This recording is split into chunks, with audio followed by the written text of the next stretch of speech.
So for the past few weeks, I've been thoroughly enjoying all the fresh, wonderful asparagus that's grown locally here in Norfolk. Such a fabulous vegetable. It's so perfectly suited to this time of year.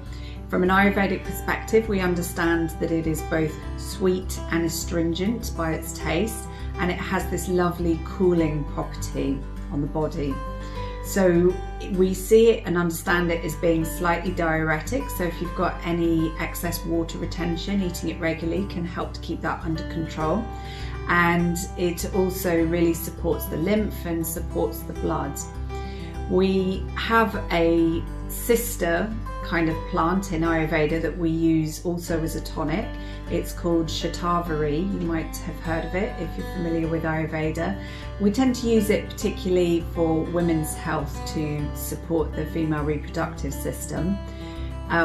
So some of the properties we can look to and see are a little bit similar in Asparagus officinalis, which is this vegetable version.